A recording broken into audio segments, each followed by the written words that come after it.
Okay, I meant to pause it before to save time on the video to find it in the book. It's not done alphabetically. So the goose is about vigilance, parenthood, and productive power. So that's your focus in your 7th house with other people, Gemini, with a partner, with partners, with working with the other as opposed to self. And the meaning of it drawn upright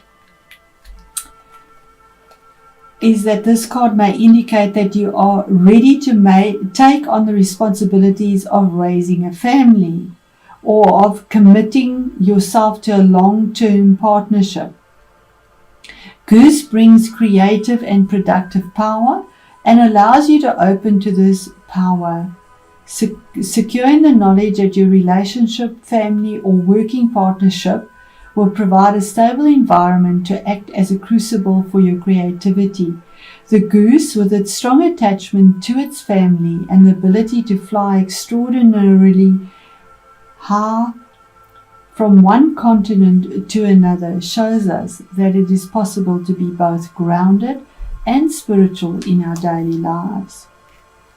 Very strong, good energy, especially when you're dealing with emotional energies, this lunar eclipse and other people. Now, the other side of goose would be the reverse side, and that would be where your south node is. And the south node is in your 1st house, within yourself. So what are the emotional issues that you are dealing with, Sag? And the first house being about your disposition on an emotional level, your inner nature, your self-image and self-interests, your motivation, your outlook on life, all on an emotional level. It's all about the self. Now, the reverse side of that, which would be the other end of the nodes, is saying that it's asking you, are you overly concerned about your rights, your possessions, or territory? Perhaps you are too possessive of your partner. While geese tend to mate for life, many humans do not. Staying together may not be in your best interests.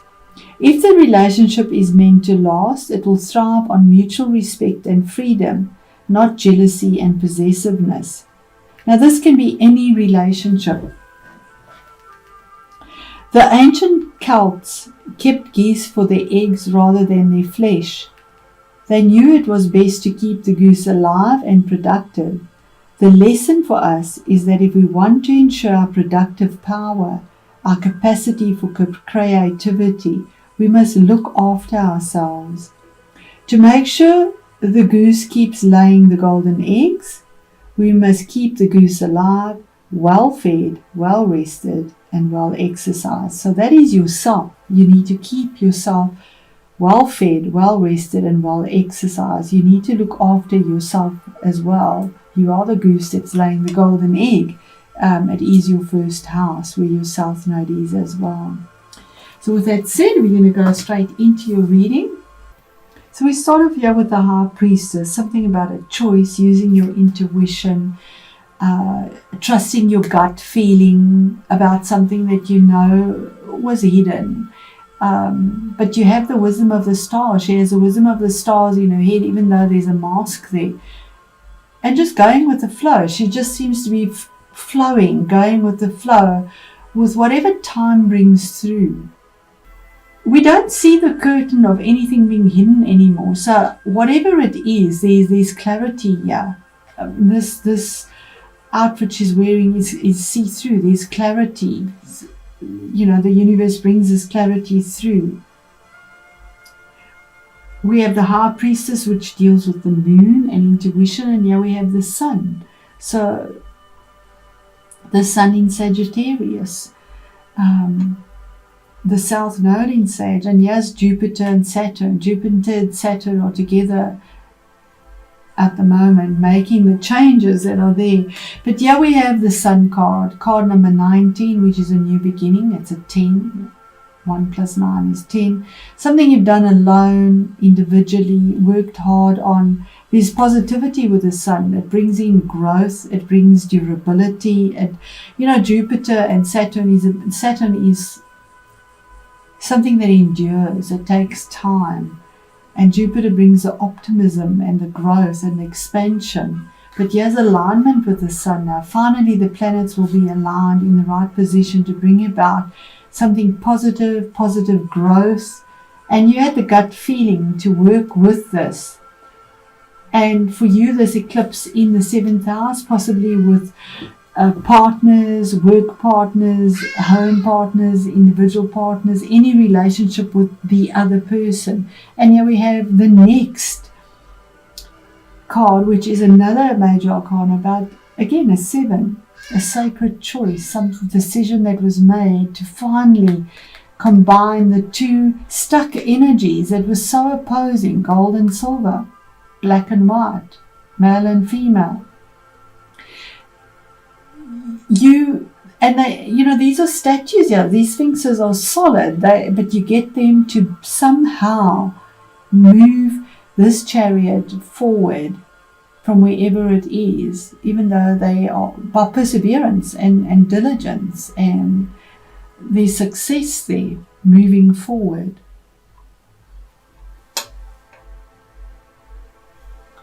And Spirit is saying the same thing.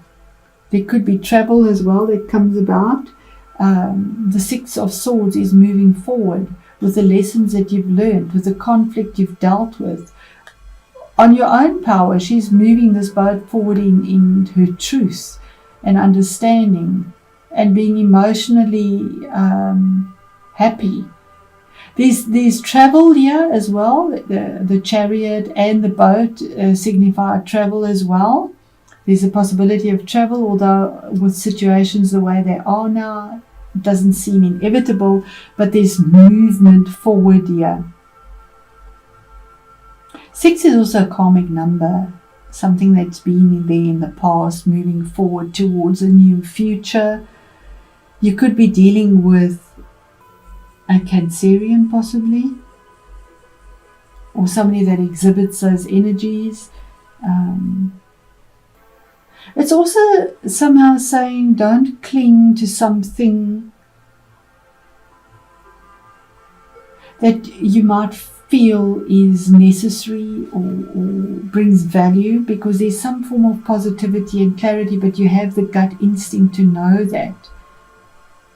What is hidden and what you're not aware of is the Magician, is that you are manifesting something from behind, something that you thought was an illusion. There is something happening in the background, some form of magic, because you have those skills. Those skills are there for you. There's wisdom gained. He has this grey long hair and he's pretty focused on where he wants to go. And Sag is pretty focused, and here's the one as well, the sun. And there's some new focus and victory to move forward here in what you've created or manifested. And then the difficulty or the challenge could have been in finances, very possibly, or to get the opportunity to create something that is secure, that has value, that will be long lasting. It could be in a business, the bosses, the partners, or the spouse looking towards creating something. Being quite wise and looking at what happened in the past, but knowing that there's an opportunity now to move forward in a more secure way, in a detailed way, in a tangible way. But somehow there is this sadness or regret about something that is lost, something that you've had to turn your back on, and possibly on an emotional level, because it is cups. It's the only cups that come in here, basically. But we have Cancer, the chariot, as a water sign as well. So maybe having victory of emotions. Yeah, we have water as well in this card. So I want to just clarify where this is for Sagittarius in their 7th house. The emotional changes with regards to other people versus self. So the High Priestess is 3 of Pentacles, around negotiations, to create something, a skill, finances, stability, details, using the instincts with the cat to chisel out something in a very practical way, and in fact maybe even teaching or communicating, collaborating with others from your gut, from within. What is the Chariot, the Victory? Oh my word, you really are closing a cycle. That is beautiful. After so much difficulty, the World, 21-3, moving forward with choices that you made on your own, even though you felt vulnerable, she steps through to something new. With the Sun on her back, yeah, we have something that is pretty fixed here, the same as the Magician. It's also about travel. You might be traveling, and long distance travel with all three these cards here, that the Sun is in, and you might be moving or changing workplace. But this is a victory. This is a victory, and moving forward. This is a victory after a long challenge. It is the last card of the Major Arcana. So you've gone from 0 to 23 to get through something that has been challenging and come out victoriously. Vulnerable but victorious, and feeling elated as you step through into a new portal, leaving the past behind and moving forward. What is the Magician? What is hidden? What is the manifestation? What is coming through? Oh, thank goodness. What you've been so worried about, what you've been feeling so negative about, and what has haunted you at night and kept you awake, if it is, whatever it is, it's negative energy, but you did it on your own. It's 9. And also the closing of a cycle. You manifest something from your mind. You've been going round and round in your mind and not being able to sleep, thinking about this, thinking about that, to the point of distraction, with a lot of passion and truth though. But you have now conquered that. You've manifested this significantly with some change, significant change. And the last card, this sadness, this loss that you've been worrying about, could have been about finances. Yeah, something you were stuck in. Well, I suppose with COVID, we all are. But something that you were stuck in, you couldn't move, you couldn't change, you bound, he's vulnerable, also in nakedness, feeling very vulnerable in the situation you find yourself in. Yin and Yang energies here. We have this mistletoe. Mistletoe is a parasitic plant that sucks the life blood out of something. And here we have this tree here as well. So you bound to this tree and feel like your life blood is actually being sucked out of you. And you're so bound in this card. Your mouth is even closed. You're not able to speak. Your whole world is turned upside down. But here's the scythe coming through to finally just harvest what is in the time of being stuck and not being able to set yourself free. There's a harvest that's been growing in the background, even though you're not aware of it. There is something coming. It's by divine timing, and there's this placement of it coming through now. This is very good for finances because there's a harvest there. And anything to do with finances or business or dealing with the other is very good for longevity and an opportunity that presents itself. One last card, Spirit. There we get the same as the 5 of Cups. Again, what is empty? You've turned your back on something, but in this deck he's actually looking here at what he's been chasing. Possibly finances. The fish is finances. The crocodile is about Saturn in Egyptian mythology as well. and constantly trying to chase something, and feeling this difficulty emotionally, a Five of Cups, and regret.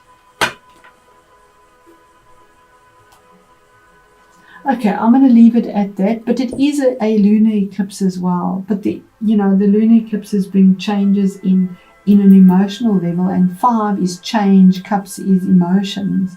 So there is a difficulty in putting this together, but there's a promise of something that comes through. Let me know how this resonates for you, Sage. I wish you all the best, and thank you for your support.